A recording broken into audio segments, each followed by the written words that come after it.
শুভ সন্ধ্যা দর্শক বন্ধুরা। এই মুহূর্তে যে বিশেষ খবর, আমরা গতকালই একটি খবর আমাদের সকলের কাছে সামনে এসেছিল, সেটি হলো শিলিগুড়ি শহরে নাবালিকার মৃতদেহ উদ্ধার এবং সেই ঘটনায় দুই অভিযুক্তকে গ্রেপ্তার করা হয়েছিল এবং দুই অভিযুক্ত যারা গ্রেপ্তার হয়েছিল তাদের মধ্যে একজন রয়েছে নাবালক এবং একজনের বয়স আনুমানিক 19 এবং যার নাম জানা গিয়েছে রোহিত রায়, জ্যোতির্ময় কলোনির বাসিন্দা। আজ এই দুই অভিযুক্তকে শিলিগুড়ি আদালতে পেশ করা হয় এবং শিলিগুড়ি আদালতে আজ পেশ করা হলে আজ বিচারক আজ রোহিত রায়কে 7 দিনের পুলিশি হেফাজতের নির্দেশ দিয়েছে। এই মুহূর্তের যেটা বিশেষ খবর, রোহিত রায়কে পুলিশি হেফাজতের নির্দেশ দেওয়া হয়েছে 7 দিনের জন্য এবং অন্য যে নাবালক রয়েছে সেই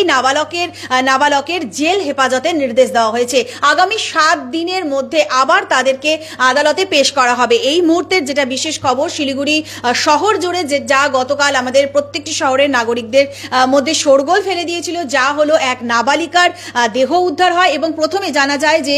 উত্তরকন্যার সামনে একটি জঙ্গল থেকে তার দেহ পাওয়া যায়, কিন্তু পরবর্তীতে যেটা জানা যায় যে এই নাবালিকার যে বয়ফ্রেন্ড বা এই নাবালিকার যে প্রেমিক ছিল তার বাড়ি থেকেই ওই নাবালিকার দেহ উদ্ধার হয় এবং যেটা স্থানীয় বাসিন্দা আজ যখন ওই এলাকায় সংবাদ মাধ্যমের কর্মীরা তাদের এলাকায় পৌঁছায়, অর্থাৎ সেই অভিযুক্ত রোহিত রায়ের বাড়ির সামনে যারা প্রতিবেশীরা রয়েছেন তাদের সামনে গিয়ে পৌঁছায়, তারা কিন্তু সাফ জানান যে দুপুর বেলার থেকেই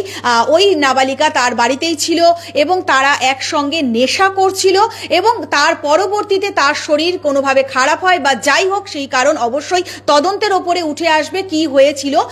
তো সেই তদন্ত শুরুও হয়েছে, কিন্তু স্থানীয় সূত্র অনুযায়ী কিন্তু যখন ওই নাবালিকাকে গাড়ি করে তোলা হয় তখন ওই নাবালিকার শরীর কিন্তু ছেড়ে দিয়েছিল বা হাত পা ঠান্ডা হয়ে গিয়েছিল, এমনটা স্থানীয় বাসিন্দাদের দাবি। তবে এই মুহূর্তে যেটা বিশেষ খবর বা বড় খবর বলা যেতে পারে, শহরে নাবালিকার দেহ উদ্ধার এবং সেই ঘটনায় দুই মূল অভিযুক্তকে গ্রেপ্তার করা হয়। তার মধ্যে একজন নাবালক এবং একজনের বয়স আনুমানিক 19, যার নাম রোহিত রায়। জানা গিয়েছে যে এই নাবালিকার প্রেমিক ছিল, তার কিন্তু পুলিশ হেফাজতের নির্দেশ দিয়েছে আজ শিলিগুড়ি আদালত এবং 7 দিনের পুলিশ হেফাজতের নির্দেশ দিয়েছে। স্বাভাবিকভাবেই 7 দিনের এই পুলিশ হেফাজতের কারণটাই হলো যে এই তথ্য বা তার সঙ্গে যেগুলো ঘটে গিয়েছে বা নাবালিকার সঙ্গে কি এমন ঘটেছিল বা কেনই বা তার মৃত্যু হলো, এই সমস্ত বিষয় যেগুলো ধোঁয়াশা রয়েছে সেই ধোঁয়াশাগুলোকে একেবারে সরিয়ে ফেলতে আরও কিছু তথ্য সংগ্রহ করার জন্য কিন্তু তাকে এই পুলিশ হেফাজতের নির্দেশ দেওয়া হয়েছে। এবং এর পাশাপাশি আরও একটি বিশেষ খবর হলো যে আজ ফরেন্সিক টিম